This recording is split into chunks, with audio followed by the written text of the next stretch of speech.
গণিতের সবচেয়ে রহস্যময় সংখ্যাটি কোনটি জানেন? এটি হচ্ছে শূন্য। কারণ শূন্যের নিজস্ব কোনো মান নেই, কিন্তু এই শূন্য যখন অন্য একটা সংখ্যার সাথে লাগে তাহলে সেই সংখ্যাটার মান বৃদ্ধি করে। আবার কোনো একটা সংখ্যার মাথার উপরে যদি শূন্য বসে তাহলে সেই সংখ্যাটাকে সে 1 করে ফেলে। মনে করেন 2 এর উপর 0 ইকুয়াল টু কত হচ্ছে 1। এখন আমরা কি চিন্তা করছি এই 2 এর উপর 0 করলে কি জন্য 1 হচ্ছে? আজকে আমরা খুব সহজ ব্যাখ্যার মাধ্যমে বিষয়টা বোঝার চেষ্টা করব।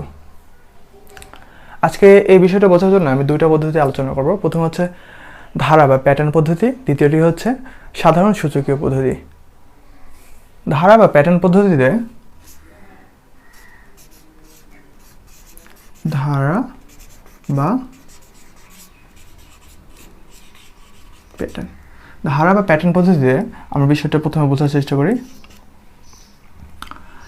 মনে করেন খুব সহজ একটা ধারা ধরি, 2 এর উপর 4 ইকুয়াল টু 2 এর উপর কিউব ইকুয়াল টু 2 এর উপর স্কোয়ার ইকুয়াল টু 2 এর উপর 1 ইকুয়াল টু 2 এর উপর 0। 2 এর উপর 4 করলে কত হয়? 16। আবার 2 এর উপর কিউব করলে কত হয়? 8। 2 এর উপর স্কোয়ার করলে কত হয়? 4। 2 এর উপর 1 করলে কত হয়? 2 একে 2, তাই না? এখন দেখেন, আমরা যদি 16কে 2 দিয়ে ভাগ দিই, 16 ভাগ 2 সমান সমান কত পাচ্ছি? 8।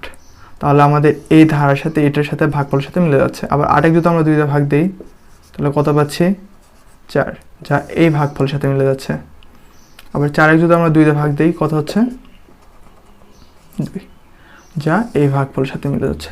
তাহলে এই ধারাবাহিকতা রক্ষা করার জন্য আমাদের 2 এর উপর 0 ইকুয়াল টু কত হচ্ছে এটা নির্ণয় করার জন্য কি করছি দেখেন, 16 কত 2 দিয়ে ভাগ দেওয়ার পর 8 পাইছি, তার মানে এই ভাগফলটা পাইছি। আবার 8 2 দিয়ে ভাগ দেওয়ার পর কত? 4 পাইছি, যা এই ভাগফলের সমান। আবার 4 2 দিয়ে ভাগ দেওয়ার পর এই ভাগফলটা পাইছি। এখন এই ধারাবাহিকতা রক্ষা করার জন্য আমাদের কি করতে পারি? আমরা এখন এই 2 আবার কি 2 দিয়ে ভাগ দেব। তো 2 2 দিয়ে ভাগ দিলে কত হয়? 1। অর্থাৎ 2 এর উপর 0 করলে কত হচ্ছে? 1। তাহলে তাই 2 এর উপর 0 ইকুয়াল টু 1। এখন সাধারণ সূচকীয় পদ্ধতির মাধ্যমে এই জিনিসটা একটু প্রমাণ করব। এটা গেল কি ধারা বা প্যাটার্ন পদ্ধতি। এখন সাধারণ সূচকীয় পদ্ধতি,